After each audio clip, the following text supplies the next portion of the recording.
आनंद मनाए आओ, आनंद मनाए आओ, यीशु राजा मेरा हो गया। आनंद मनाए आओ, आनंद मनाए आओ, यीशु राजा मेरा हो गया। इस सृष्टि का पालनहारा मेरे हृदय का राजा हुआ। इस सृष्टि का पालनहारा मेरे हृदय का राजा हुआ। Good morning, praise the Lord. दिन की शुरुआत परमेश्वर के वचन के साथ मैं पास्टर राजकुमार एक बार फिर आप सब प्रिय भाई बहनों का इस प्रातःकालीन वचन मनन में स्वागत करता हूं। मेरी प्रार्थना है आज परमेश्वर का वचन आपके हृदय को आनंद से भर दे। आपने बहुत बार सुना होगा, भाई मजा आ गया, आनंद आ गया। तो वास्तव में कई बार जीवन के कुछ पल, जीवन की कुछ घटनाएं, जीवन के कुछ महत्वपूर्ण क्षण हमें आनंदित करते हैं।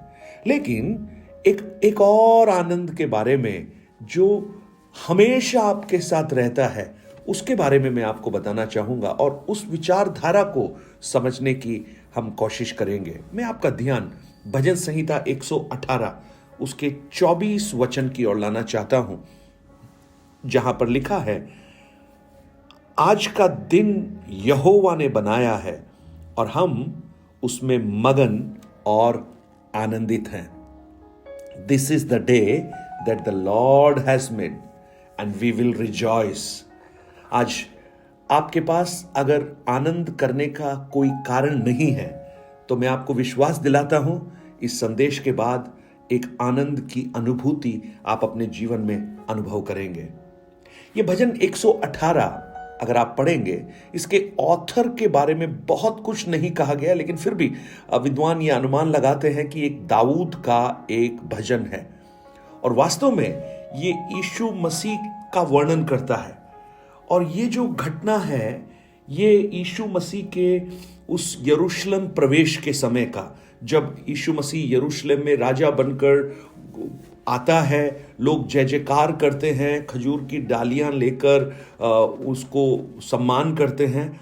उस समय के लिए भविष्यवाणी के रूप में लिखा गया एक भजन है, क्योंकि जब हम उसके 26 वचन को पढ़ते हैं, वहां लिखा है, धन्य है वह जो यहोवा के नाम से आता है।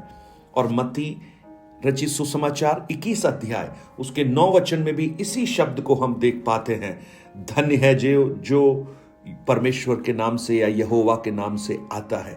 सो ये एक तरह से एक मैसियानिक सैम है जो मसीह के चरित्र का वर्णन करता है। और जब इस भाग को आगे पढ़ते हैं, 24 वचन में लिखा है, हम आनंदित होंगे। इंग्लिश में लिखा है, we will rejoice, we will rejoice, हम आनंदित होंगे। और ये भाग जब हम पढ़ते हैं तो ये इसलिए हुआ है, उसके 22-23 वचनों को जब आप पढ़ेंगे, राज मिस्त्रियों ने जिस पत्थर को निकम्मा ठहराया था, वही कोने का सिरा हो गया। यह तो यहोवा की ओर से हुआ, यह हमारी दृष्टि में अद्भुत है।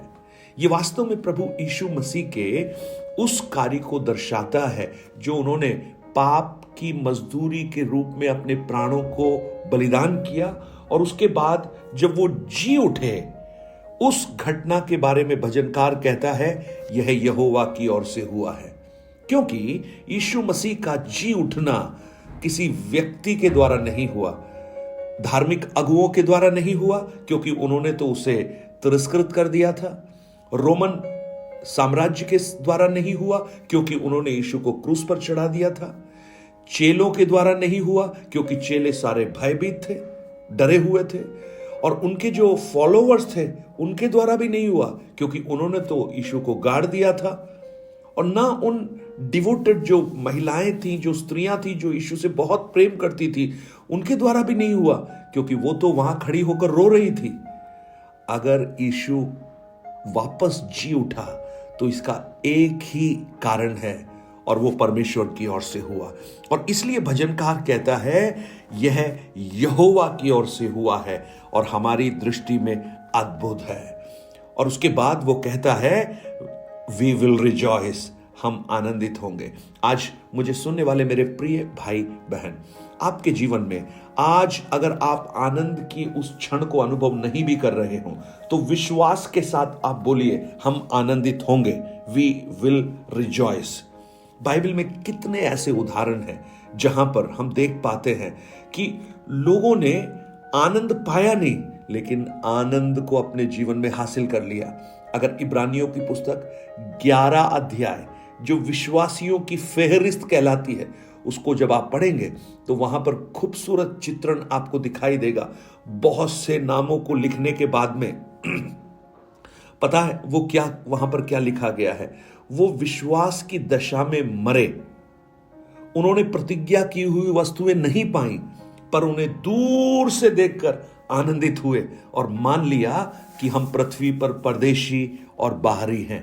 उसके 13 वचन में लिखा है, यानी इन्होंने दूर से देखा। अब्राहम ने दूर से वायदे को देखा, मूसा ने दूर से वायदे को देखा, लेकिन ये लोग पाए नहीं, लेकिन विश्वास कर लिया, उन्होंने पा लिया है और उसे देखकर आनंदित हुए हैं। भविष्य का आनंद।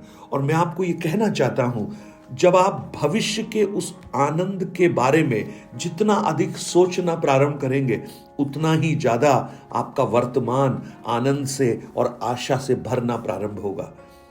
एक उदाहरण मैं आपको देता हूं। पापा बोलकर गए शाम को आइसक्रीम खिलाऊंगा, तो आइसक्रीम दिन में पप्पू को नहीं मिली, लेकिन पप्पू दिन भर आइसक्रीम का पिक्चर देख रहा है अपनी आंखों के सामने, अपने मस्तिष्क पटल पर।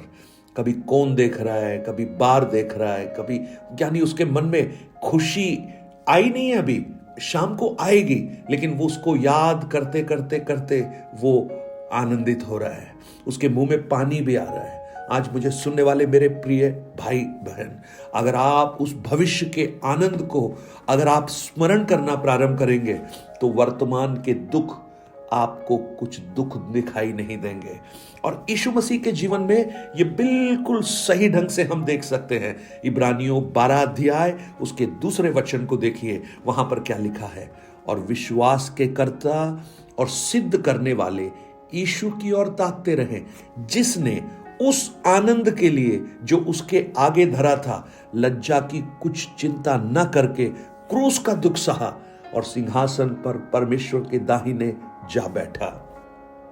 जब यीशु मसीह कालवरी के क्रूस पर मारे जा रहे थे, उनका तिरस्कार हो रहा था, उनके मुंह पर थूका जा रहा था, उनके दाढ़ी के बालों को लोगों ने नोच लिया उस क्रूस पर चढ़ाने से पहले, उनके पंजरों में जब भाला छेदा गया, वो मनुष्य थे, उनको भी दर्द हो रहा था, वो भी रिजेक्टेड थे, टूटे हुए थे, लेकिन उन्होंने उस अवस्था के बारे में ज्यादा नहीं सोचा, लेकिन उस आनंद को उन्होंने सोचा। जानते हैं क्या आनंद? कि उनकी इस मृत्यु के द्वारा मैं और आप परमेश्वर के राज्य में शामिल हो जाएंगे। यानी उस परमेश्वर के उस पिता की बड़ी इच्छा को वो पूरी कर रहे थे। इस बात में वो आनंदित थे। उनको मारा जा रहा था लेकिन वो आनंदित थे, क्योंकि उनके विचार में पिता की इच्छा पूरी करने का आनंद था। आज आप जब मुझे सुन रहे हैं, हो सकता है आपके जीवन में अभी आप आनंद के क्षणों को अनुभव नहीं कर पा रहे हो, लेकिन मेरे भाई मेरी बहन, अगर आप भजनकार के साथ ये कहें, आज का दिन यहोवा ने बनाया है, हम उसमें आनंदित होंगे, हुए नहीं होंगे, और ये विचार अगर आपके जीवन में है तो वर्तमान के कठिन समय, वर्तमान के दुख, वर्तमान की तकलीफें आपको छोटी दिखने लगेंगी, आपको जरासी नजर आएंगी, क्योंकि आपका ध्यान, आपका फोकस उस आनंद की ओर होगा जो मसीह आपके लिए देने जा रहा है।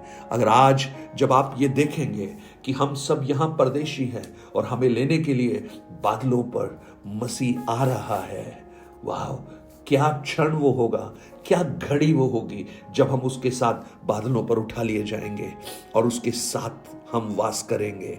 ये घटना क्या आपको आनंद देती है? अगर आपके जीवन में ये खुशी देती है, अगर आपके जीवन में ये आनंद देती है, तो मैं आपको कहूं, आपको यहां का दुख, यहां के क्लेश, यहां की तकलीफ बहुत छोटी दिखाई देंगी।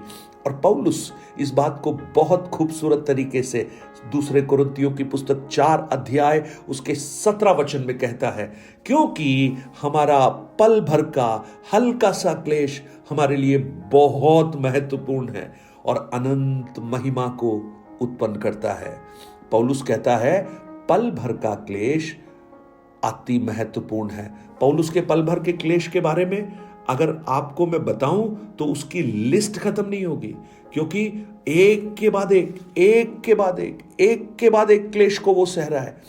कभी यात्रा में जोखिम है, कभी मित्रों का आघात है, कभी दूसरों ने उसे पथराव किया है, और 3 बार 39 कोड़े खाए हैं, परिश्रम करने में, बार बार कैद होने में, मृत्यु के जोखिम में, जहाज पर चढ़ा टूट गया, समुद्र में काटा, नदियों का जोखिम, डाकुओं का जोखिम, अपने जाति वालों का जोखिम, अन्य जातियों का जोखिम, नगरों का जोखिम, जंगल का जोखिम, समुद्र का जोखिम, झूठे भाइयों के बीच जोखिम, परिश्रम और कष्ट में, बार बार जागते रहने में, भूख प्यास में, बार बार उपवास करने में, जाड़े में, उघाड़े रहने में।